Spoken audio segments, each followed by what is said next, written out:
Oop, now we got. Oh! I know what my problem is. Hold on one second.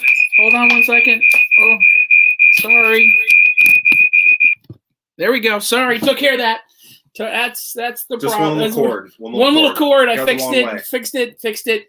Thank you so much for tuning in to Virtual Vines. Okay, I thought something was on my shirt there for a second. No, it's just the screen. Are they already spilling stuff already? Damn it. Man. You did that last week, and it was like on the first wine, and we had to talk about light-colored shirt and the port. whole show. I have port tonight, so we need to be careful. Yeah, got to be careful. We got port tonight. We got some reds. We got but thanks for tuning in tonight. We're going to talk about Portugal and Portuguese wines.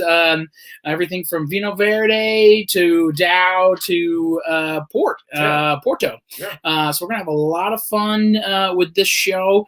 But I figured first, let's do a couple housekeeping things, right? That's always the fun part. So let's add this bad boy to the screen here. There we go. We're going to do it this way. Maybe it makes me smile. Nope. I'm going to do. Hold on. I'm going to remove me. Watch this. I'm going to do that. Okay. Now I'm the small guy. That's what I wanted to be. I want the big guy to be the big guy, and this one to be the small guy. You know what I'm saying? So, but I want to talk about a couple of things we have coming up this week, or coming up that I just posted this week. First off, might as well be. It's right on the corner. No, man, it's already March 1st. You know it. It's gonna be here before you know it. 10 days from now. 10 days from now, we're doing another virtual tasting. We had such a great success with the Rombauer tasting with Charlotte. We have Dan Phillips joining us from the Grateful Palate. Dan was the first to put wine into bourbon barrels, specifically Pappy Van Winkle. But we're gonna talk about with Dan about that. We're gonna taste 5 wines, all done in bourbon barrel wines from his portfolio. It's a lot of fun. Dan is very entertaining, so you don't want to miss out on this. Got a great price for the tasting kit. It's gonna be 5 wines for $15, and the wine club folks are gonna get it for $12. So great deal, and you can sign up for that tonight, or you can do that in the shop throughout the week. But it's gonna be awesome. So one thing I can say about these wines, guys, they taste and drink like wine. I mean, the whole bourbon barrel thing, honestly, and when Dan will tell you about it, I mean, it was almost like an afterthought. I mean, it's to tell people about it because he almost felt like for years that was sort of like a negative thing. Now, since it's popular, he goes, all right, well, you try these other bourbon barrel wines on the market, and they're super sweet. They kind of have a bourbony flavor. You try Southern Belle or Precious or Poor Thing or some of these other ones. You put that against any other red blends from around the world, and they drink like a beautiful red wine. You're like, oh, by the way, they're aged in bourbon barrels, which is great. So, well, we're going to go one step over. We're going to actually be tasting 3 new wines coming to the market. 2 called French Connection, a white and a red, and also the French Belle. So we're tasting 3 new wines to market. We also will have the Luchador in there and the regular Southern Belle. So a lot of fun with that tasting. Then also just posted yesterday an Italian wine and cheese event in the shop on Sunday, March 14th. 4 wines, 4 cheeses. Come hang out, have a good time. And it's going to be a good time, and those wines are great because I have a Brunello, a Barolo, I got the big B's in that tasting, as well as a lovely Laguina White and a Vino Verde. So got a lot of fun wines for that tasting. And I can tell you right now, folks are jumping on that based on sales from earlier today. So don't wait if you want to get your time slot with friends and have a good time, enjoy some cheese and some wine on a Sunday afternoon, especially while it's still slightly chilly out. It's not, we're not quite spring yet. It was in like a lion, out like a lamb. Is that how that old saying goes? And then we also have a South African wine tasting on Sunday, March 21st. Again, it's going to be that same kind of time slot stuff with the 12 to 2, 2 to 4, 4 to 6. And this is with a new distributor in our area, Elephant's Corner Wines. And they're bringing in some really, really fun South African wines. Some of you folks might remember Andrew Woolger. He'll be in the shop. It's actually his company. So he started his own company. And so it's going to be a lot of fun to have him in the shop and doing the tasting throughout the day. And, nothing better than talk about South African wines from like a South African. So that kind of can't beat them, join them, right? Exactly. So let's get into our first wine, a lovely Vino Verde. Well, guys, God, Portugal, right? I mean, I feel like we just need to throw a picture of Ronaldo and a soccer ball and wine and say, guys, that's Portugal in a nutshell right there, right? But, frankly, guys, we're saving the best for last. And I don't mean sort of best wine, but when you think about Portugal as a country for centuries now, it's the legendary port wine. And we're going to delve more into that as we go on to the night. But we're going to start with a couple wines. First, the Vino Verde, which I think many of you are familiar with, but also going to touch on, still table wines, red, white wines that, frankly, now people are beginning to discover because of the price point, because of their deliciousness, because of they kind of, fit a lot of areas for diversity in terms of organic farming and biodiversity. But when we think about Portugal, and if I can say one thing about Portugal, it's like an area in Europe that time had forgotten. Even though as the country has modernized, they have held on to traditions in Portugal very painstakingly to the point of almost to the fault. I mean, they really haven't been any kind of rush to replant with what I call international varietals, right? They hung on to these varietals that we're going to talk about tonight that some of you are going to scratch your head. And again, there's no test at the end, but, Portugal, they're very colloquial-wise grapes like Italy or Greece or some of these other areas. Yeah. But the reason I say that is how Spain and Italy and France have certainly modernized throughout the centuries. If we think back to when America was a colony, in the early 1700s, you can almost think of the wines that they were drinking are the same wines that we're drinking. Now, certainly wineries have modernized the Brettanomyces. They cleaned them up, obviously, cleaner wines, certainly. But the traditions and the techniques have basically maintained the same. And that's what's so fascinating about Portugal and about Portuguese wines and winemakers. So first, we're going to start off in a fun area in the northwestern corner in the Minho, otherwise known as the Vino Verde region. And they make red wine there. They also make rosé, but they're really known for this kind of spritey, light, fun, whimsical white wine that people just basically call Vino Verde, although it's the region and it's technically a blend and can be a blend of many different varietals. However, when I was talking to Danny about doing Portugal, and we really wanted to cover a few main areas, and that's what we're going to do tonight. We're going to cover Vino Verde right now, the Dow, which is one of the beautiful up-and-coming areas that you talk about Touriga Nacional, and of course we couldn't talk about Portugal without talking about the Douro Valley. But in this area of the 12 or so grapes that are permitted to make Vino Verde, and you talk about some far-flung grapes like Baca and Aljaente and Xinta Cals. I mean, the grapes you're like, what the hell is he talking about? I always find in my CSW studies, those are one of the countries like Germany and Greece that really stump people because they're grapes that are unheard of. Number one, and the language, even though it's Latin based, is unlike Spanish, French, or Italian, which people tend to seem to get a little bit quicker. But of those 12 or so grapes, what I want to mention, the one grape that's sort of preeminent, one that towers over all the grapes, that any producer that makes Vino Verde that tries to make the best quality of Vino Verde, is they make it with this particular grape right here. It's called Loreno. And Loreno is a white varietal. It's native to Portugal, and again, it covers all the bases. Some of these other grapes, the reason they're a little bit more obscure is because they're kind of insipid, they're high yielding, they're very neutral. Often cases they'll make spirits or pais, things like that with them. But Loreno just has this extra character to it, and when you can have not only Loreno from this area, Vino Verde, which again, the name personifies the wine. They pick the wine green. So we're talking about in August. So we're not talking Howell Mountain, wait until October, mid to late October with Cabernet. We're picking this wine at its earliest possible availability. They ferment it, and they actually put it in the bottles with a little bit of trapped CO2. And that's why people, I think, love Vino Verde so much, is because it has this beautiful effervescence. And if people could ever say, what is effervescence in a bottle? It's Vino Verde. It's spritey. It's got this beautiful spritz to it. And that's what I tell people. Vino Verde you can find by the glass, but often you can find a great bottle for $20-30 at a restaurant, or 40, usually $30 or so and under. So I always say, guys, splurge and get the bottle, because you want that freshness, because you don't know when the bartender opened the bottle. It could have been 5, 6, 7 days ago. Wine's still good, but I think one of the best parts of Vino Verde, served nice and chilled, nice kind of freshness to it. Porch pounder, pit pounder, we're kind of, this is too easy. Way easy. I mean, and the alcohol level is very Ooh. modest. I mean, with Vino Verde, we're talking usually 8.5 to 11%.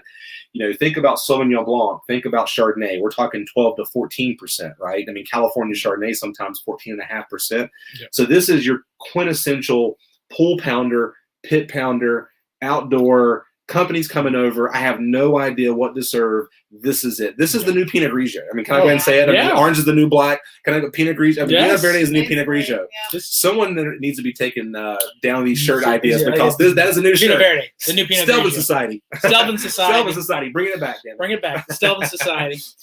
So this is great prices on this, down to $9 plus your club discounts tonight. So it's really just one of those, like, I just don't know how to, Well, and what I love about this wine is sell this anymore than hey, it's under $10 plus your club discounts if you're in the club. And Vino Verde, and I'll be honest, people, everyone everyone has a budget. I don't care how much money one has, unless you're probably 5 or 6 people out there. Maybe everyone has a budget for something. And I feel like Vino Verde first came onto the market because of the price point. And unfortunately, some producers go, "Oh, you want cheap Vino Verde? We have that." And frankly, they've been making that in Portugal for a long time. And so, if I can talk about Portugal a little bit, I mean, I think the story. That's what we're doing. That's what we're doing. That's kind of like the theme of the show. It wasn't. It wasn't. Don't squirrel me here. It wasn't to talk about. TC's going. TC's delving. Well, I mean, let's talk about the country of Portugal. I mean, 1195. So we're talking about one of the oldest countries, basically in recorded Western civilization. Number one, right? And the proximity, and Danny showed a little bit of the map, the Iberian Peninsula, aka Spain and Portugal, the part on the western side of the peninsula where Portugal is. It was just primed for exploration, right? So I mean, you think about the Vasco da Gamas and some of these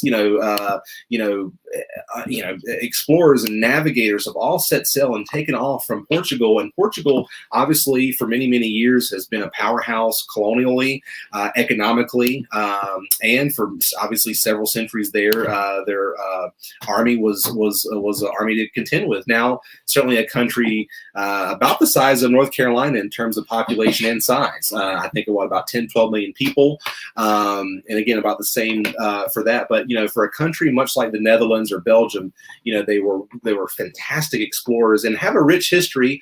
Obviously, some great, some not so great, like some of these very old countries. But if you think about modern Portugal, and not just wine, but modern Portugal, I believe it was around 1974, 1975, they had sort of not a revolution, but sort of a reintegration of their constitution, and what you have as the modern day Portugal. And from that, you have obviously one of the first countries, which I believe to decriminalize, hard drugs and things like that, which is also, I've heard, has helped the country. But when you think about wine, most of the wines were either these very famous anglicized wares, Dow's, Graham's, port houses from the 1600s, or these very just basic, neutral, family owned wineries that were making just okay wine, but nothing to compete with wines of France or Italy or Spain. Now, I would say circa 95 to 2000, early aughts, you have this whole generation of winemakers that are international, because Portugal, again, a small country, but much like Ireland, I would say you probably have more people from Portugal living outside of Portugal speaking Portuguese than they do in the country of Portugal. So these people have all come back, not only from UC Davis, but from the Sorbonne, from Italy, from Spain, and have brought back winemaking techniques to really modernize Portugal. And what I love about it is the emphasis on quality. Yeah. For many years, the emphasis was on quantity.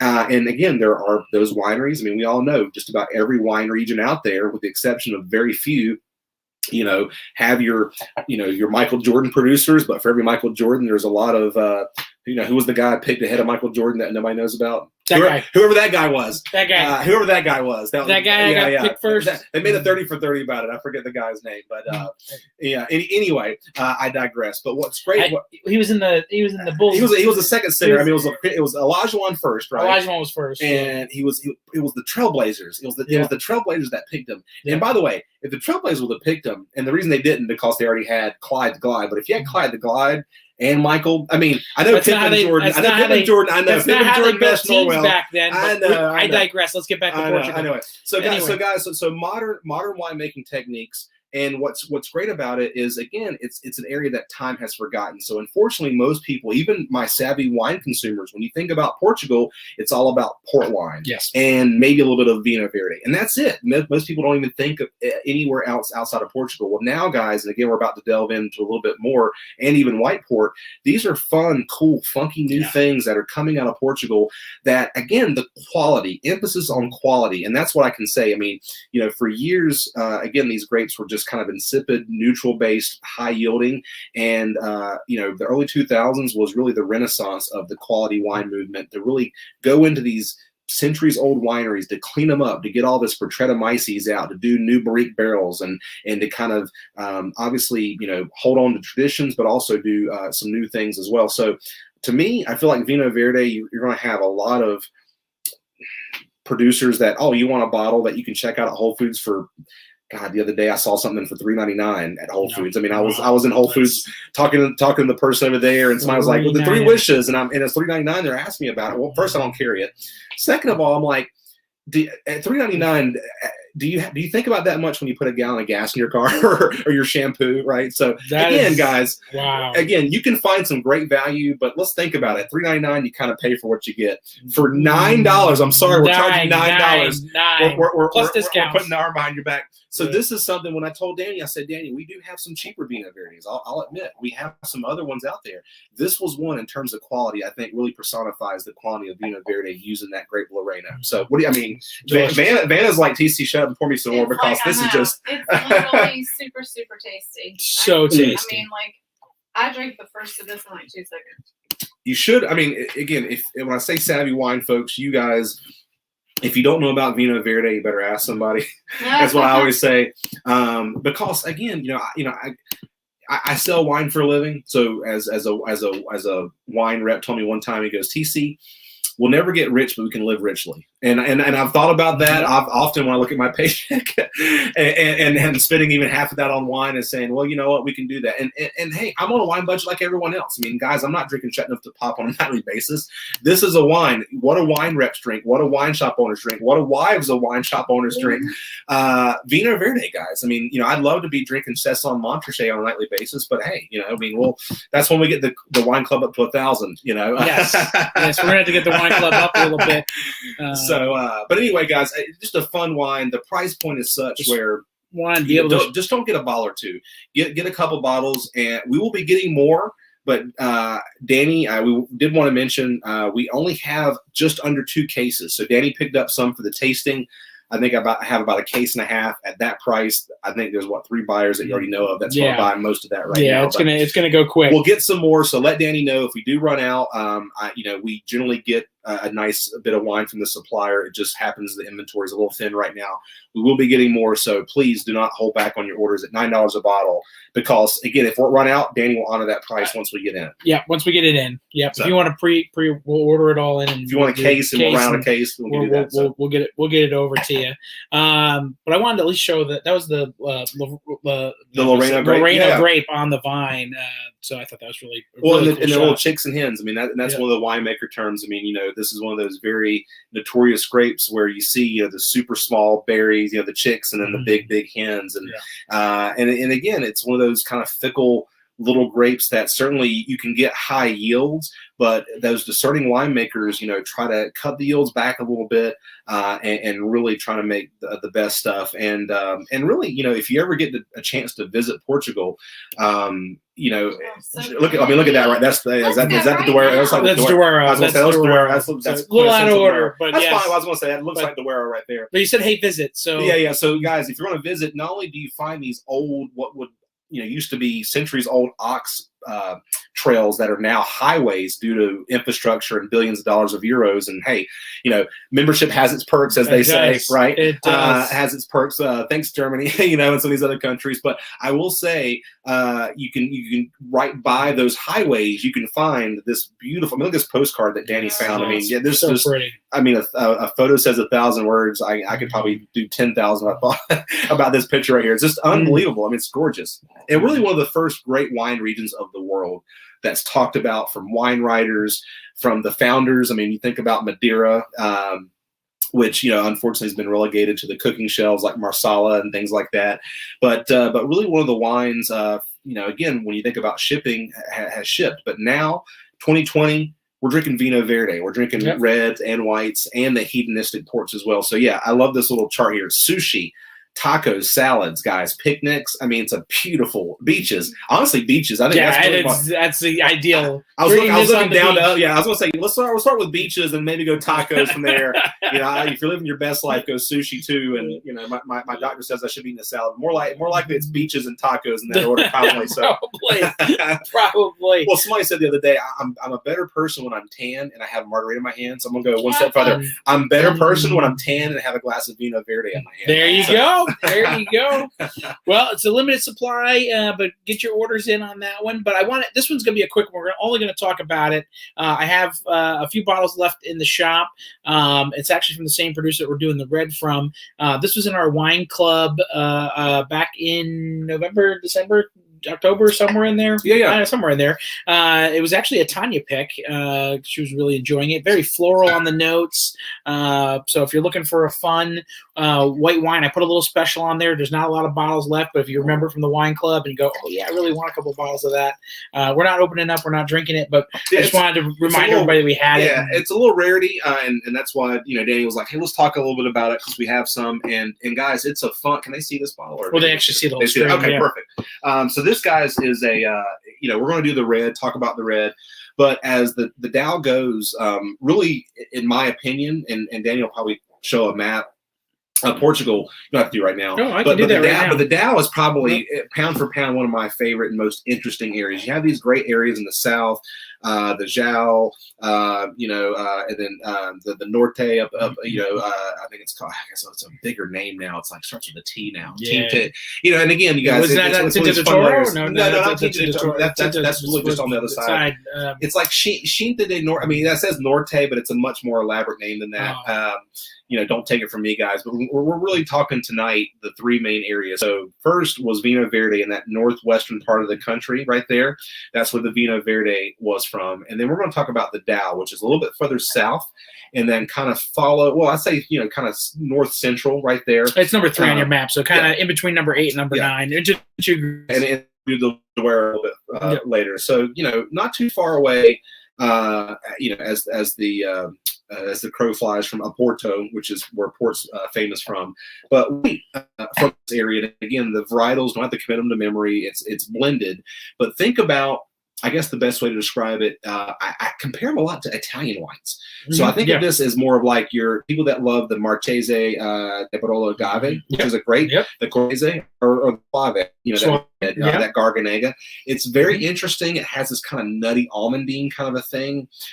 White flower, certainly. Citrus, certainly. There's no oak aging and there's no malolactic. So there's no toast. There's none of this buttery flavor. No. Very clean wines. And when I say citrus, more lime, lemon versus grapefruit, right? Yep. So again, I know we're not talking or opening it tonight, but guys, this is a wine that's good when it's fresh. But I've also had some Portuguese whites, still whites, when they're 5-6 years, that again take on a whole different layer and still are very, very fresh as well. So Danny doesn't have a lot. I know if you want to take a flyer, throw a bottle or two in your car. That's all you have. That's all I have. I have 8 bottles. So just wanted to talk about it since it was in the club, and since we were talking about this producer for the red, I thought it would work out. So I'll let you know about it. It's kind of think of like Chateauneuf de Pape white. I mean, for the Dow, most of the white wine that they have is quite frankly table wine. And again, Mondeco is a producer that we were fortunate enough to be able to carry. And again, the prices are just stupid good.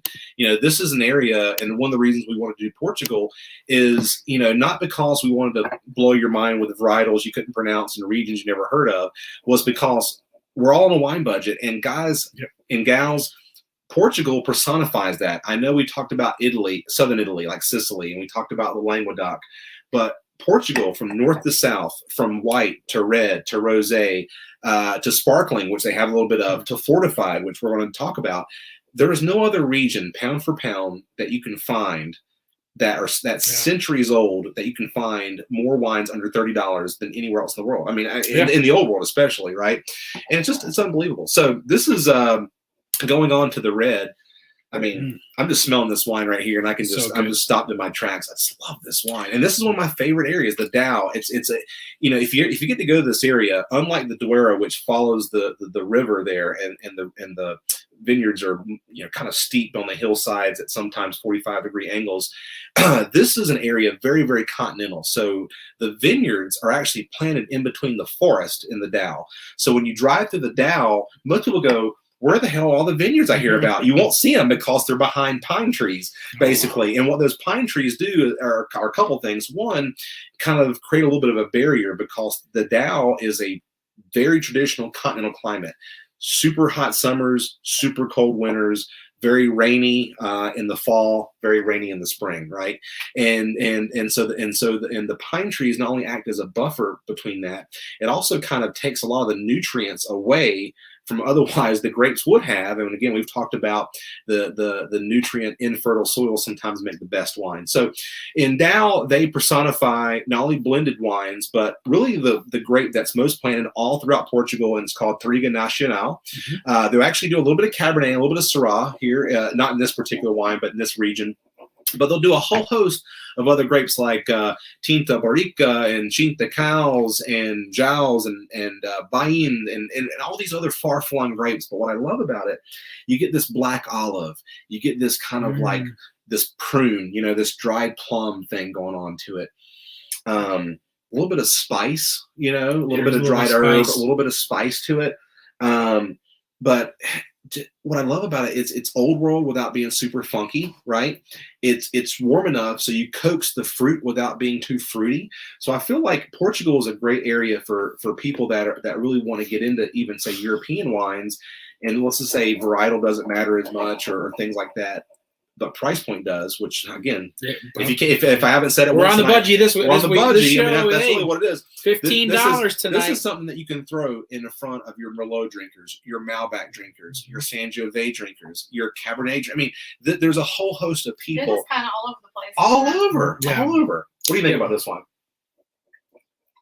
Well, I was just sitting here trying to pin down like what I did think about this wine, because it is like you said, you were saying all the things. It does kind of play to all of those different little characteristics, a little of this bone dry, right? I was just it's like literally bone dry. Which for me takes a little bit to warm up too, but like after 3 sips I'm good now. Well, and you need a little food. I mean, we don't have Danny's favorite charcuterie boards, which I saw a meme the other day. They said charcuterie is Lunchables that went to Harvard. I love that. I love it. I did want to mention I grabbed a little stuff off the website. Female winemaker. Yep. Lots of accolades, 25 awards. And they make a rosé. We get a little bit. I think y'all tried the rosé in the past. We've tried. We've never had in the shop, so maybe that's something a little bit of the white, a little bit of the red. Yep. 70 hectares is what they have under vine, and there's 4 brands besides the Mondeco. Besides the Mondeco, so that they have under there. So really pretty, and that's the winery up in the right hand corner. Very, very So you I feel like I could see Scott. I'm sorry, Alita, Scott, whatever.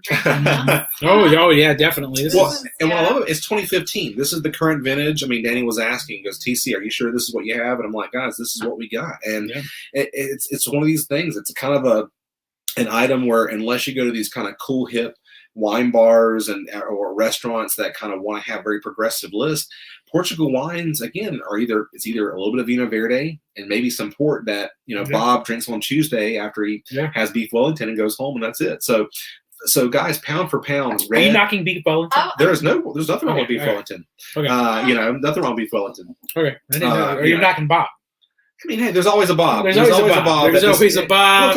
And I guess the reason I'm trying to say that because there's always a Bob they don't change the menu for Bob. And I'm like, why? And they're like, well, Bob comes in. I'm like, well, is Bob paying the bills? Because if Bob comes in, he loves it. There's 10 other people going, I'm going to go down the road because, and guess Bob doesn't like that restaurant. So anyway, we'll talk more about Bob later. Yeah, we'll talk about, table 43, as we used to call it in the restaurant business, So this is a beautiful red wine, guys. Bone dry. The price point, I think you said $15 before your discount. Yep.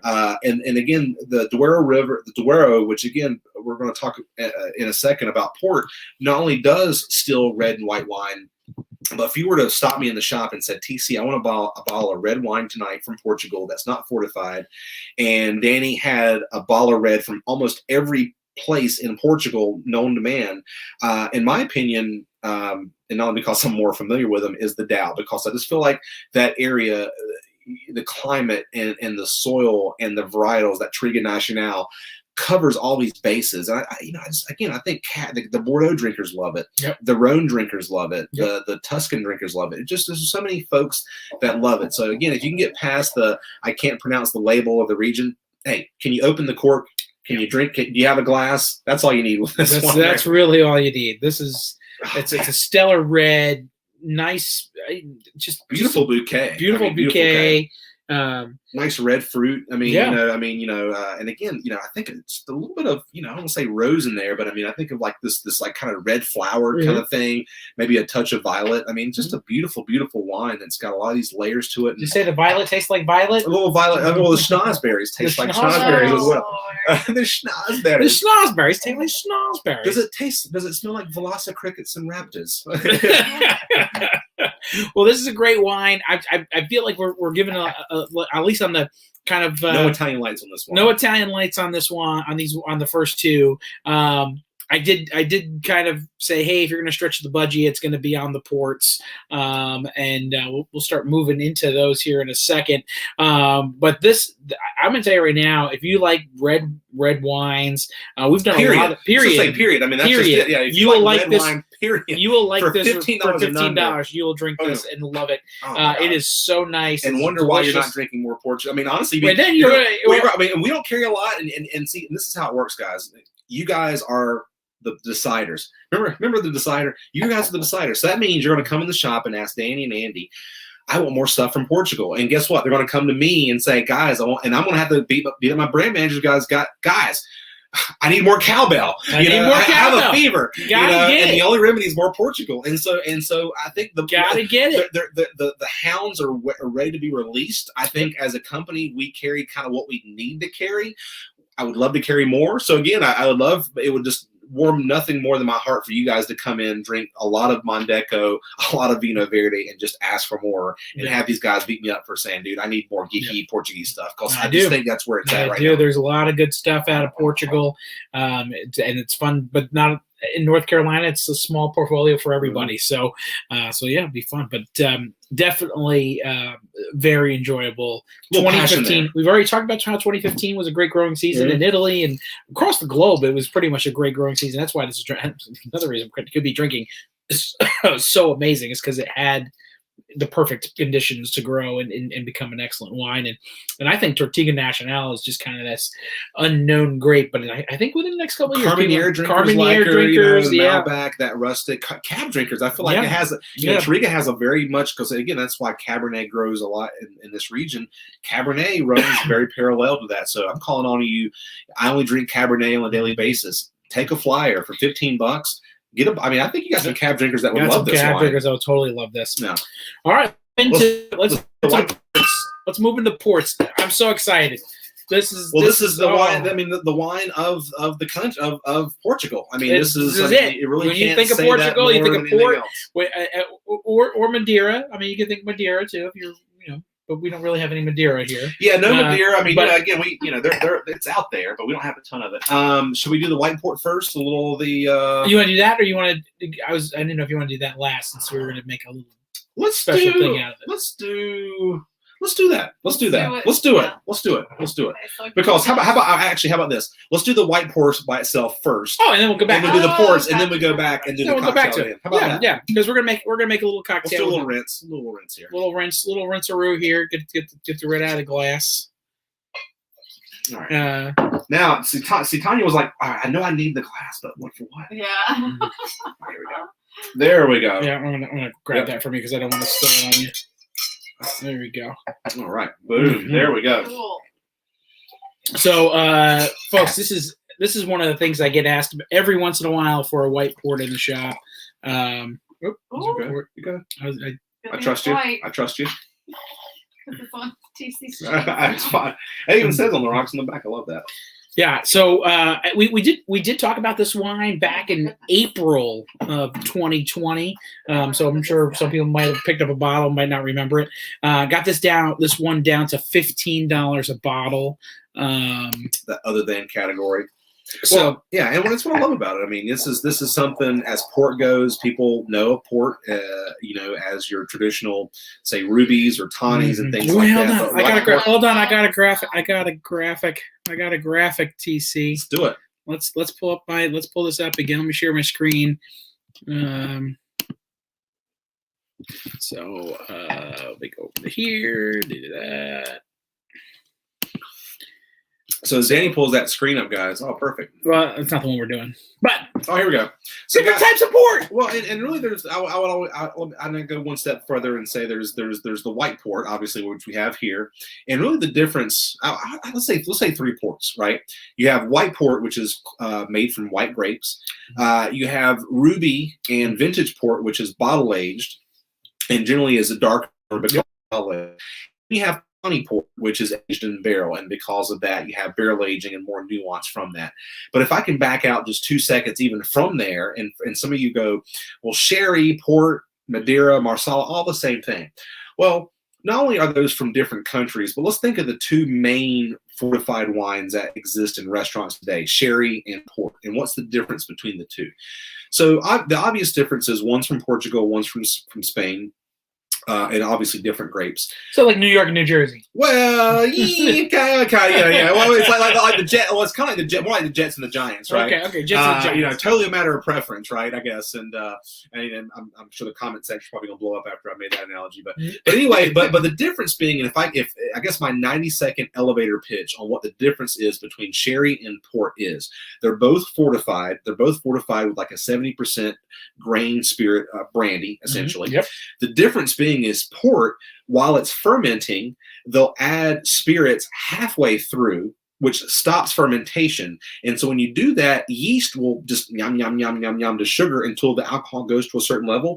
When you add a 70% proof brandy, the yeast just dies. So guess what? All that must that's still there, or that sugar that's still in the must, is unfermented, is left in the bottle. So that's going to be a little sweeter. However, sherry, the yeast, nom, nom, nom, nom, nom, they eat it all the way up, and then they fortify. So they basically let it ferment dry and then fortify at the end. Now, that's a very generalized statement.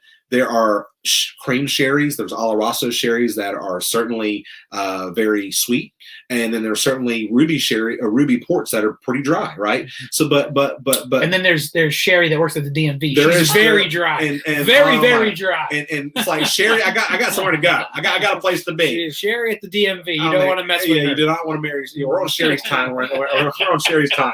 And you make sure you comment on her hair and her makeup, right? It's kind of like a good.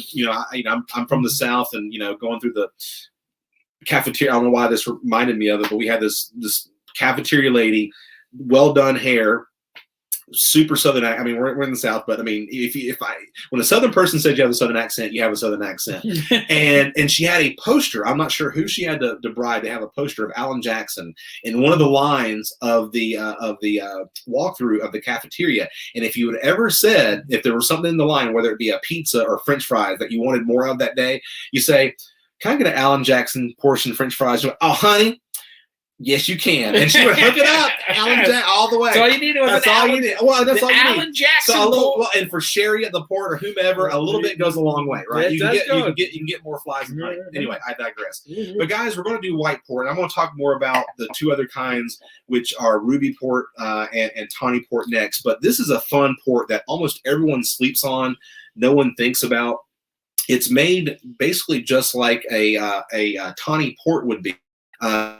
Take the grapes, let them ferment to about 6 to 7%, and then they add a neutral grain spirit, often brandy, to it to raise the alcohol level to about 16 to 17%, whereas traditional red port would be 18 to 20%, generally speaking. So again, white, but again, white's kind of an artistic license, I should say, because the wine as more of a straw, and as it does see ambery, as it sees a little oxidization, it does see that. But perfect by itself, as an aperitif with some nuts, some almonds and things like that, but also, and we're going to try a little bit later with a little bit of either tonic or some Pellegrino mineral water, squeeze a lime, and that's I always say as when in Rome do as Romans that's do. our recap drink for the night. Well, and that's what the Portuguese do. So again, when you're there and you want to be cool and you want to be hip, order a glass of white port with tonic water. As a matter of fact, they probably have that.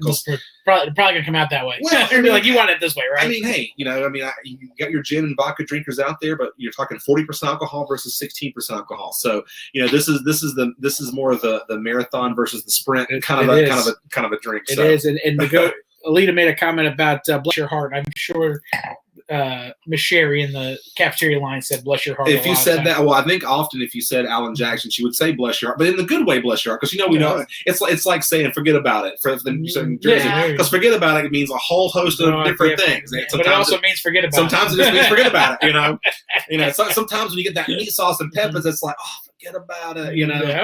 When you think about that old high school, college love, oh, forget about it. Or sometimes, like Danny said, forget about it. Just forget about it. Just forget about it. Anyway, white port, guys, not a lot of it to be had. As a matter of fact, the Quevedo is a really, really great little kind of small garage producer. And when Danny said, hey, we're going to do Portugal, I was like, well, I got a little bit of that Quevedo left. So I'm so glad we were able to throw that in there. And we're going to do a cocktail at the end. Make sure you stick with us to give you the verdict. So I'm going to give you my total honest verdict. So I brought two things. I brought a Topo Chico for the inner hipster in us, and then some tonic water as well. So beautiful, beautiful little wine, kind of honeyed.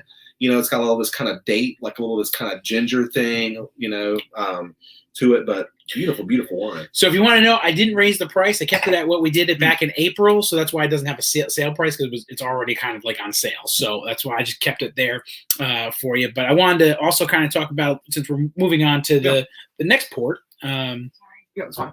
Now Black, 91 points. This score is pretty high all the time.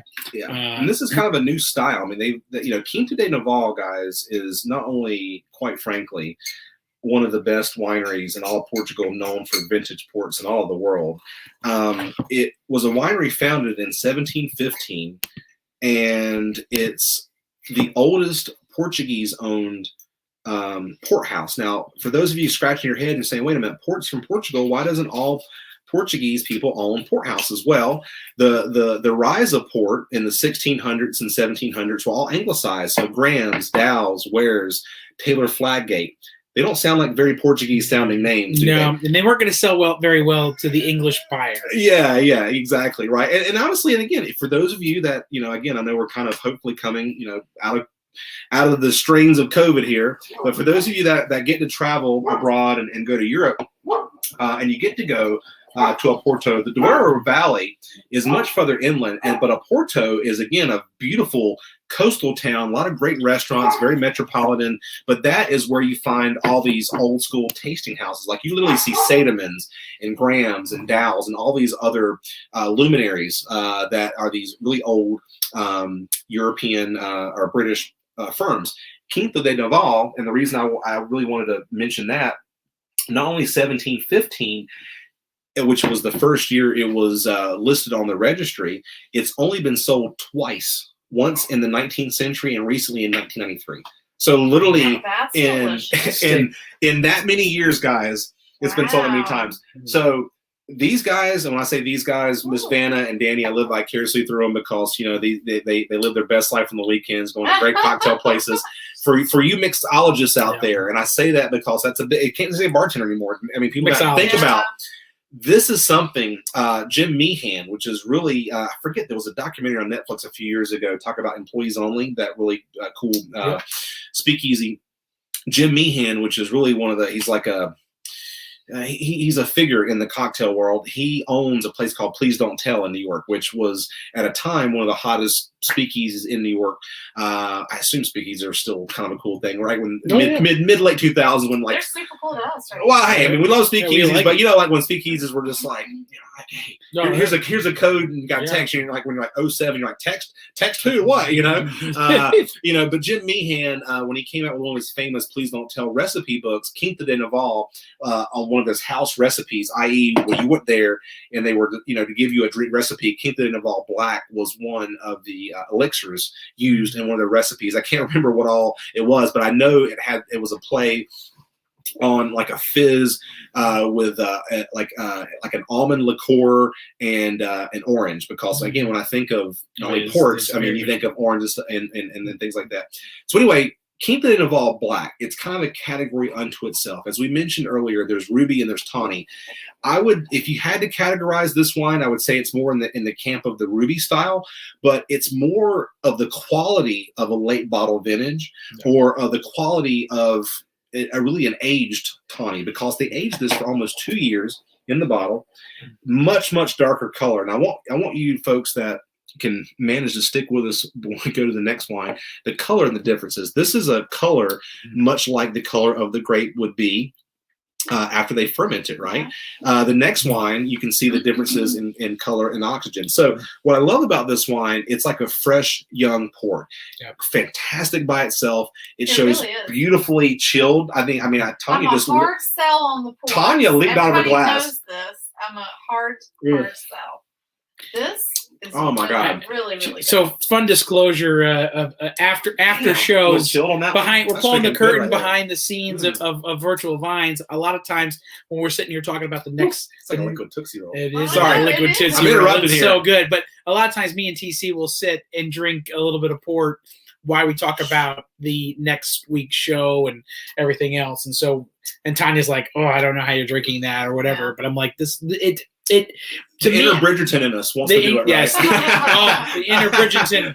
Oh, I love the Bridgerton. Hello, Donnie. What shall we do for next week as we sip on a fine Tinia tonic? And I just got finished. I watched that, and I watched Turn about the Washington spies, and they're drinking Madeira and talking about ports and everything else. Just like, damn, I would have lived my best life in that time. I heard today there's another one. It says it's one word. I saw it, I think, the other day, but they said you should watch that if you love Bridgerton. So we'll have to watch. We'll have to figure it out. But well, I mean, we'll tell you next week what it was. Like Kate or something. God, so often, ports get categorized as other than and dessert wines. Guys, this is 19% and as beautiful, drinkable. This is dangerous. Yes. This is a wine, because it's fortified, will last for a few weeks. But guess what? If I, at one point in my life, before, my kid could, actually have a taller fridge now, so we can't quite in it, I would keep a bottle of Quinta de Naval Black for whatever the occasion struck, because sometimes when that inner mixology hipster, I throw on my best loaded grape beanie, shake it with something kind of cool. But guys, this right here, as it warms up, it's a liquid Tootsie Roll. And I'm not a huge coffee drinker, but at the end of the meal, a nice espresso, a nice quality espresso, and this with like a little profiterole, some creme brulee. I mean, great with the next wine, but this wine specifically, and it's not that sweet. I mean, I love it. It just, it's almost like it's like a riper version of a red wine. It is. Again, what it's supposed to be. It is supposed to be something there to settle your stomach at the end of the meal. It is a dessert in the bottle. I was going to say, this is a nightcap at its finest. Yeah, it's just a nightcap. It's just something that you sip on. You throw 2 ounces in, 3 ounces in, and that's it. You're not. This is to end your night. But honestly, after you've been drinking this, went through 2 bottles of it, and you're honestly, like, hey, I just need to. If I walked into the McKay's and you handed me a glass of this before I drank anything with one of your charcuterie boards, oh yeah, dude, are you kidding me right there? Yeah, I would totally. With cheese and I could definitely do that as well. Especially more stingent cheeses and things like that. Some nice nuts and maybe some bread, olive oil right there. But guys, it does go well. Again, I know port always gets it's like sweet, and I think that's one thing we want to kind of despond or break down with this wine in particular, is that when you get a little chill on this wine and drink it, and as it warms up a little bit, you just get this beautiful like dried date and like orange peel. I mean, I'm calling on you old-fashioned drinkers. I mean, honestly, maybe instead of vermouth, maybe like a Boulevardier, maybe throw this it's instead. It's already warming up a little bit. Not that it's still, I mean, like that's more y'all's thing, but the little bit of chill on it, that's what you need. Sign me up for that. And again, guys, this is I chilled it for 2 hours. TC said, "Hey, I want Churchill. We want more. We want it more room." A little bit better than room temperature, chilled a little bit more than room temperature. So I pulled it out, about an hour before TC got here. Perfect temperature, yeah. And it is the perfect temperature. So, I'd probably end up keeping it chilled from here on out, now that it's open. But, but then just letting it sit out for a little bit. I love the bottle too. It's very like masculine. It's like it's kind of just make a great gift. And I mean, the little bird there. I don't know what kind of. Well, what I love about it, when I mentioned that the new family took it over, one of the things that people kind of went agaw about was they're like, "Wow, you just bought this winery going back 3 centuries and you're replanting," and they're like, "No, we're trying to make it even better," because when you take the onus to say, you've already, the quality we feel like is already here. We need to take this winery into the 21st century. Those are things and hard decisions, obviously, you have to make. But when you think about, when I talked about traditions earlier, the lagers, I mean, these are these rows. And if Danny and I and Tanya, or Vanna, I should say, she's Vanna during the show, for an hour and a half and 2 hours on Monday, she's Vanna Vines. Yeah. This is something that we would literally put our best shorts on, a nice little white shirt, probably sponsored by your local radio station, and they would have polka or who knows, dance music or whatever local folk music, and we would sit there shoulder to shoulder and squish the grapes. Now, people think that's and they'll do that in wine country, and it's fun, it's for show, and often they don't make wine in any massive way. Well, guess what? Port. Even these big houses, it's still made that way. And people are like, "Oh my God, that's like labor intensive." Well, yeah, but hey, they give them a lot of port while they're doing it, right? Yeah. So, they're able to have a lot of fun. So there's the first hour is fun. After a while, you're like, "All right, am I done yet? Keep drinking." The QR code on the back, does it just go to their website, or does it tell a story or something? Because I just noticed. I didn't even notice the QR code. I know it might have maybe a text sheet, maybe a recipe on it, but it goes to their beautiful, I guess, their website. That's their website, yeah. But yeah, we think about not only one of the oldest port houses from Portugal, the oldest Portuguese-owned port house. So again, nothing wrong with the British-owned ones. But when you live there and have stake in the game, and you're really trying, you are Portuguese, you're trying to be a little bit better than. Well, we're going to talk about stake in the game. So, yeah. They are also the first to introduce a lot of first. Late bottle vintage. I mean, there's like a whole list. Yeah. Their resume reads. It's unbelievable. So the first to do a vintage or aged port. So we're gonna taste on the 10-year-old port. Nope. There we go. We're gonna taste on the 10-year-old port. When Danny said we can do this, man, I did not say we were going to open the 20. I did put the 20 out on the website. Well, we don't have enough to open it, really. And there's only 5 bottles, and I put a nice little deal price on it. If you do want it, it actually beats the internet for most of you folks with a club discount. There's only 5 bottles, so if you love vintage port and the collector in you, honestly, it's a wine much like when you're able to. Go to the liquor store and you find that bottle of Blanton's, I guess, you're probably drinking Makers on a daily basis, but maybe you're drinking Blanton's on a so-so. The 10-year, I would certainly drink 10-year every day if I could, but 20 years is a special occasion. So I'm gonna get be fancy. I'm gonna get bougie. Oh my gosh. I'm bougie. So I actually own port glasses, and I forgot to grab everybody else one, but forgot to grab everybody else one. God, forgot to grab everybody. That's like when else Danny goes to Krispy Kreme and it's like, "Oh, babe, I got me some donuts. Did you want anything?" Now, that's about right. And then Danny says, if you would have loved me, you would have went with me. And it went, see, that's how it goes. Am I starting? It's like the War of the Roses here. Am I starting problems? You're like, GC, I come every Monday. It's fine. Do you not ask me every morning? Every morning. Do you want? I'm going to go get something. Do you want anything? He goes to get breakfast every morning, which not every morning, but pretty much every a lot of mornings. But he used to go, and he would never ask me. He would bring back his food, like he just lived here all by himself. I was like, dude, I'm gonna need you to ask. It's like, well, I got a few hash browns left. I mean, what do you want? What do you want? What do you want from me? Every single day. She does say no almost every single day. But the one day you don't ask is the day. And then the day that I don't even, I put my phone like off on the side. It's the day she texts you while you're in line, and you're like, I'm already home, and I'm like, oh crap, she sent me a text message. Where's your food? I ate it on the way back to the store. What happens?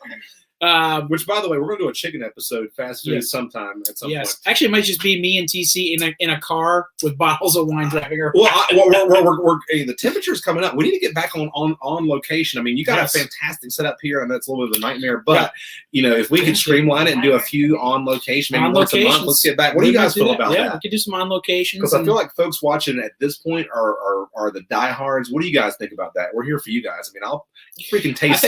We'll taste in the closet if you guys want. How about this? The year is almost here.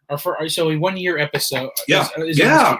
Yeah. So what if over the next couple of weeks we make a plan to do the show on the 22nd? Okay. Because that'd be right just after the year. Mm-hmm. On the 22nd. I think that is the year mark because it was right after St. Patrick's Day. So that'd be their first, so the 100th or the 50-some anniversary episode. Right. Hey, we did it. Mm-hmm. We do it in the shop. We'll let in 20 people to taste along with us. Yeah, let's do it on that night. So record it live. Maybe have one episode and maybe record have live one camera at them and then one camera at us and say, what do you guys think? Yeah, we could have an audience camera and then a camera on us. So I'll have to bring a tie. Maybe bring a suit. Dress up. So I will work on. So maybe over the next couple of weeks, you'll be able to win tickets to come in for live virtual vines. Let me know your thoughts on that in the comments if everybody likes that. Love that idea. That's a great idea. That'd be fun. That would be a fun live show and really good and do it that way and have a live audience for a show. So love it. Yeah. So guys, this is a wine. Not only as Danny mentioned, Quinta de Naval really wrote the book when it comes to vintage port, which is literally the port that you age not only for your kids but your grandkids, and in often cases, if you can live that long, your great grandkids. They also really wrote the book when it comes to tawny port. Now, let me back out here when I said Ruby and tawny port. Ruby, as I mentioned earlier, are essentially the same grapes, but the reason why it was much, much darker than this more amber color is that it sees very little, no oxygen, and it's almost, when I drink Ruby port, I can taste the grapes. I can taste what those grapes taste like, right? When you drink a tawny port, it's all those extra tertiary flavors you get from barrel aging. And so 10-year tawny, just like the name says, it's an average age of 10 years. Now, Quinta de Naval generally goes a step further and will add some 11, some 12-year tawny, obviously primarily 10-year, but also some 8 and 9 year to add a little bit of freshness. And I got to giggle when they say 8, 9 year for freshness because it's like, that long to age. But this is a wine that doesn't mind the oxygen. So again, it's a treat. It's something that, as Danny said, 2 to 3 ounces. If you can just do that at a time and keep it in the fridge, the bottles they really don't last for a few weeks. But you can go a little bit longer. You can. No. Yeah. Oh, I want to say they're not taste good. They don't last because I drink them too quick. Oh yeah. I was gonna say I can go about. People would say, "Can I leave a bottle of port in my fridge for a month?" I'm like, well, you can, but how often do I ever? You're looking at it. It's like.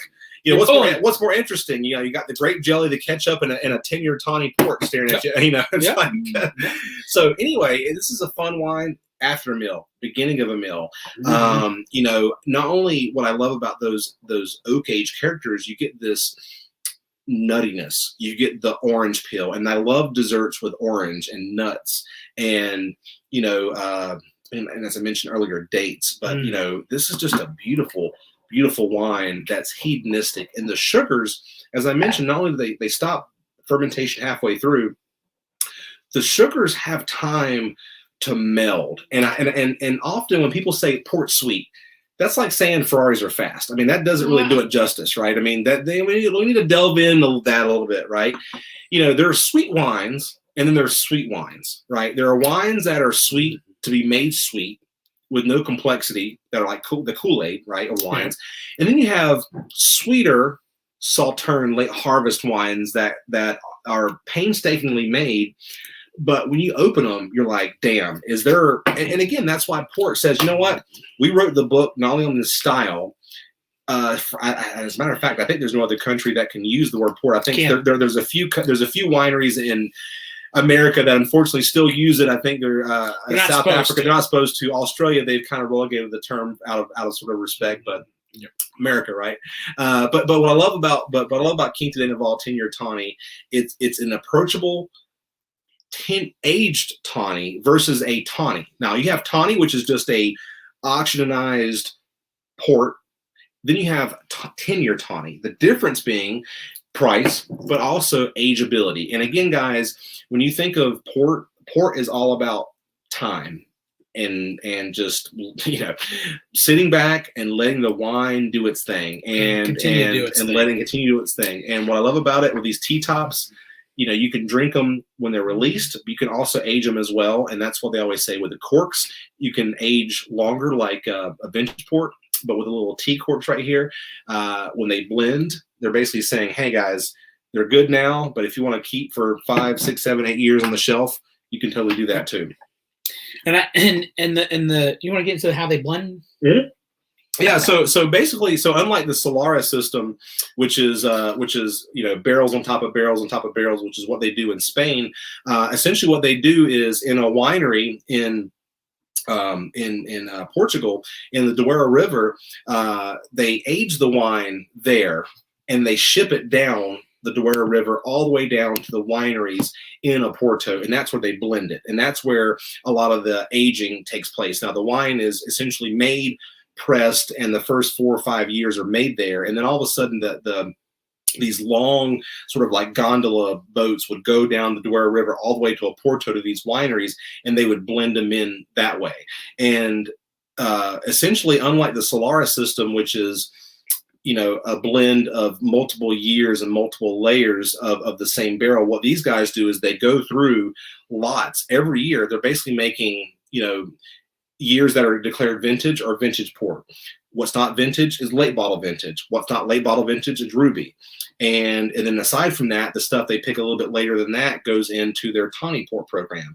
And then from that, they age 10, 20, and then they get down to maybe a few barrels when they're 30 and 40 years old. So when you get down to the 40-year-old tawny, they're basically blending in the oldest barrels from the winery, 60, 70 years old, plus new barrels, which are 20, 25 years old. So a little difference between, say, sherry, which would they take from the bottom and kind of blend from the top, but essentially a blend of these open cask barrels that see oxygen, which again, people will walk out there and go, most cellars I've been to, I have to have a coat. I can walk out here and it's like 90 degrees outside because these wines are fortified. They don't mind the heat. They don't mind the humidity. They don't mind the sun. That's why these wines were so famous and have been for centuries, because they could travel. That's why when they signed the Declaration of Independence, they all cheers a glass of Madeira instead of a glass of claret or a glass of whatever quote unquote red wine that we think of today. Again, unfortunately, port has been relegated to the cooking section, but for 250, 300 years, port was quite frankly the most famous red wine of the world that you could ever have, the most sophisticated, the most ageable wine. And as a matter of fact, the English aristocracy, when a child was born, and again, it's very sexist, I know, but it was more of a patriarchal thing. So when a boy was born, they would buy, I think it was like an odd number, like 61 cases of vintage port in a pipe and give it to the boy when they were 18 or 16 years old, wherever the case may be. And the thinking of it was they had a pipe and enough port to last them a lifetime. So it was basically about a case per year for the rest of their life. And again, this was a couple hundred years ago when you only lived till about 50 years old. So 60 cases of port, probably about a case a year, right? Yeah, if you do it, right? So yeah. If you didn't drink port like we do, you can make it there. So this has got a great deal price on it too, at $33 plus your club discounts if you're in the club. The 20-year-old port. Again, now we're talking about, so we just talked about how it's aged and how it's blended. Just even deeper, even richer. I mean, it almost becomes this like brandy liqueur with this like orange and like raisin that's been left out in the desert or something like that. I mean, just beautifully intense flavor. And with this one, it has all those in a little bit lighter, more nuanced version. And again, the black, totally different, almost like a oxidized red wine aged that way. But what I love about the 10-year, again, is just something that if you can, open a bottle, put 2 or 3 ounces in a glass at a time while you're, reading emails, watching a show. I mean, again, it's something to be savored. So, find a big bowl glass, a nice snifter, something like that to really get your nose in there, really smell it as it warms up. And, to me, I think there's really, you can live like we did a couple hundred years ago. Basically, this is the wine they were drinking a couple hundred years ago. They were doing it, and just so you know, on the 20-year port, there's only 5 bottles available, and I will say that I priced it at $92 because there's a large box store that shall not be named that priced it at $92.97. Probably don't have any. I know. So and they probably don't have any. And that their 97-cent deal, which is you can't get any discount. Right. Well, guess what? I did it at 92 plus a year club discount. Plus I marked it down to 88. So I totally am crushing the competition. Absolutely, I love it. I love it. So if you're trying to be a savvy shopper, know that you're not going to get that 20-year-old port anywhere else cheaper. So enjoy it. And I found other couple places, but included shipping. So I can guarantee you that because I saw it for like 78, but once you start shipping bottles, that changes the math. So and then you also weren't going to get your club discounts on top of it. So take a flyer if you like port and you want to have maybe a big celebratory bottle of port for something coming up. The 20-year-old port is going to be yummy and delicious, and this 10 is killing it. Oh, and what I love about it, I mean, even though as Danny said, $88, that's not cheap. But what I can say, whenever you do have some folks over, red wine, white wine, sparkling, you're opening multiple bottles with one bottle of 20-year, you could easily feed 10, 12 people with a couple ounces each, and everyone will be very, very happy because presumably this will be after a night of drinking, unsorted Pinot Noir and everything else. Because once you drink this, unless you go to some gin and tonics or some bourbon, it's kind of hard to go back to other stuff after this. So yeah. Well, we're gonna do the wrap up portion of the show right now, and while we do that, TC, you want to make our let's do it. Make our little cocktail here out of the white tawny. Let's do that. You guys like tonic, or you guys want to do a little Topo Chico? What do you guys? Let's go Topo Chico. Yeah, let's go hipster. Let's do hipster in us. Yeah. So we started off the show tonight with a little Vino Verde, $11 down to $9. Let me just show you the bottle right here. There it is. Absolutely delicious. Not a lot of quantity left of this, but at $9 plus your club discount. Let's squeeze a little lime in there. So enjoyable, so refreshing. And it's not even, as much as we said it pairs with beaches and fish tacos and all the other fun stuff. Don't miss out on drinking it all the time, because Vino Verde is just a beautiful drinking white wine. Then we talked about the Mondeco Bronco. Your finger, right? It was in the wine club. We didn't open it up. We didn't drink it. It was just look at that. It was just a throw in for tonight, since we were going to talk about the Mondeco Red. I have 8 bottles left, so I put a little deal discount on it. So if you remember from your wine club and you want to throw that in your cart, you can do that as well. Then we talked about the Mondeco Red. Great little deal price on this, down to $15. Your cab drinkers, if you love Malbec, if you love Syrah, it's a nice big red wine. Mostly Tortigo Nacional in it. It is just really, really good. And at $15 plus your club discounts, it's really one of the best deals of the night, along with that Vino Verde. And then we did the novel port black, 25 down to 23 plus your discounts. Just fun. It's not as sweet as the 10-year tawny that we just were talking about, or probably not as sweet as probably even the 20-year tawny that's available. Very nice, and I can imagine how many fun little cocktails there are to make with that little drink right there. And then we talked about the 10-year tawny, 35 down to 33. And boy, yeah, it's if you like port, it is what you're looking for. Yummy and delicious. Then we talked about the 20-year. I have 5 bottles that I can get my hands on. I can't sell it anymore. The fact that it's probably cheaper than the internet. So take advantage of it, especially with your club discounts. And then right now, which we're finishing up with, I know it doesn't say a deal price. That's because I kept it at the same price we did last April. And so a little bit of the white port we did, just probably about 2 ounces maybe. You can probably do a little bit more. A little bit of sparkling water, I guess. We did the Topo Chico Mexican mineral water there. Somebody just said the other day, they're like, if you see Topo Chico in your neighborhood, the rent is going up. I'm just like, that's probably a very true thing. Wow, that is so good. I mean, you're almost just like, you feel like you're just drinking sparkling water. That's why it's very dangerous is what it is. That is. People say to mix that with like tequila and do it. Now I was going to say, if you want to put a spirit in there, you could. But if you're just like, I need just a little refresher. I need to party all day. I need to party all day and not get too sloshed too early, too quick. But you want something that's kind of cocktaily.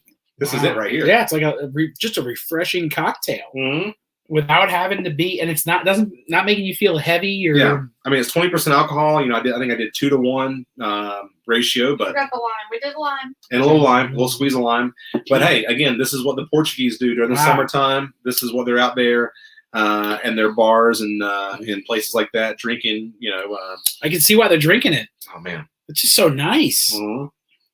And the port just added just a little bit more of the that kind citrus. Of nuttiness, a little honeysuckle kind of to it, a little interesting kind of part, just to kind of change the color of the water, so to speak. But that's a fun little drink, guys. And again, for those of you that are trying to, maybe you love cocktails, maybe not drink as heavy. That's something you could totally. What do they call it? It's like how smokers with toothpicks. You can put that in your hand, and you're not slamming vodka tonics. No, you're not slamming vodka tonics. But it still has alcohol. It still has, but man, that TC coming up with them. I mean, heck, I wouldn't even right? the Topo Chino. I wouldn't even have known what that was and picked it up. But this guy right here. Yeah, the mineral water definitely the way to go. Yeah, well, and you can do tonic. Yeah, people do tonic, but tonics, it has a very distinct flavor. Yeah. But again, if you're not a big tonic fan, I would totally do your favorite, Perrier Pellegrino, or again, a little Topo Chico or something like that. That's a fun little. And I think Coke bought Topo Chico recently for like $220 million. I'm like, damn, that's a steal. We'll make that in a year. Especially all the places I see. $220 million. Does anybody buy that for that? A drink company now. Anyway, guys, thank y'all so much because again, Portugal is an area that we talked about more. I just think the market is what it is. And you've been there? Have you been there? Portugal, many moons ago, maybe in Lisboa or Lisbon as they call it. But yeah, very very small. And again, as the country itself goes, I'm probably speaking out of my rear here, but it's about the size of North Carolina. So I want to say you can really travel the country of Portugal in about a week or so. I'm not saying you're going to see everything like you wouldn't see everything in North Carolina, but you could probably visit North Carolina in about a week and see the mountains, see the coast, see the Piedmont, and you'd be traveling, but you could hit it, right? Yeah, it's like California. You drive every day, go to California. You can't do California in 7 days, right? You can't do California in 7 days. And speaking of California, next week's Virtual Vines is going to be Central Coast of California. We've been tasting a ton of amazing wines from the Central Coast, and all the way from Santa Barbara, the Monterey, Santa Cruz, Paso Robles. Yeah, so we're going to hit up on some of these areas, share some wines that I think you guys are going to love, especially we can kind of, because I feel like some of those are a little bit more lighter reds, good fruit on them, especially as the temperature starts warming up. These are going to be some wines you're going to want to have in your cellar or in your wine portfolio. Even though we're probably going to do Cab or Bordeaux varieties, totally different structure than say Sonoma or Napa. So that's what I love about Paso, and for those of you please go back and watch the Everly show, which he just got another award. Did you see that? Another Did you see that? Did you see that? He that? got like a lifetime achievement. I don't know what it was. From wine and the guy. He kind of joked. He goes, "God, I'm not dying, guys." I mean, it's like later in life they start giving all these awards. And you're like, I'm getting older, but I'm not dying here. So, but anyway, guys, Central Coast is a huge swath of an area, but as we talk about, it's all about budgie, and you can find some fantastic budget-friendly wines in the Central Coast. So yeah, and then kind of go the following week. TC, we're giving TC a break for a week, so we're gonna have Julia Hunt from American Premium Beverage here doing winery-only exclusives that from was there. my idea. It was Tanya's idea, so we're gonna be pulling from their portfolio of some things that are normally winery only that actually Julia's having shipped in just for our show. So it should be kind of interesting to see what we're able to show that week with Julia, and then the 22nd. We're gonna do the anniversary show. We're gonna do the anniversary show, so I'll make a slide for that. And then that following week, we'll be doing some Marietta wines from Marietta Cellars with Christoph. Everybody loves Christoph. Yeah, so I stole off their website. So that'll be that day, and he's gonna join us. We're gonna talk about a couple of their different lines that they do. Love that Roman Zinfandel. Oh gosh, it's totally different. It's not the burn me Zinfandel. I mean, for those of you know me, that's more my style Zin. I love that Zinfandel. Yeah. So we'll have them on, and we'll have Christoph on, who's the and then I believe it's one of the Bilbro, the current owner / winemaker. I believe. I think he's going to have one of the guys from the wineries as well. Yeah. We're going to have somebody from the winery as well. So it's going to be a fun show. As some of you might remember, the Cristo, we had that in the wine club. We've had the Roman Zin in the wine club. So we do love Marietta, and so we love to support them. And have a lot of fun and do it virtually right now, but maybe in the future we'll be able to do it in the shop. But one of the last tasting we did in the shop was Marietta. It was one of the last tastings we did in the shop before everything was kind of went canceled, went kaput. But I'm thinking that we just talked about all those things and nobody ever saw those slides. That's what I'm thinking. Well, it could happen. They was looking at us the whole time. Did you see the slides? I didn't. No. Okay. I don't know what happened there. See, that happens. I have no idea. So it's that could be because I wasn't looking. No.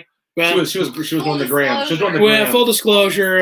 Maybe you'll see the slides next week. Okay. Recap. What have we learned tonight about Portugal? I've learned, and it personified the price point.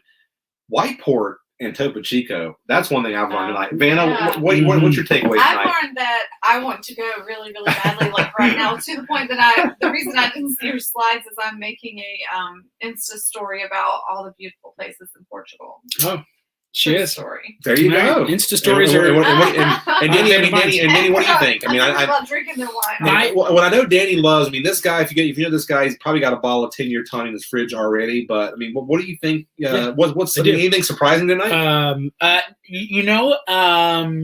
Nothing surprised because we've tasted some of these with you in the shop, so there was no surprise. But what I'll say is for me. The bang for the buck, the one to write home about, the Mondeco Red blend. If you're that should be in your cart. It drinks really, really nice. Put that against any other red wine in that red category, wines in that category, price point, everything.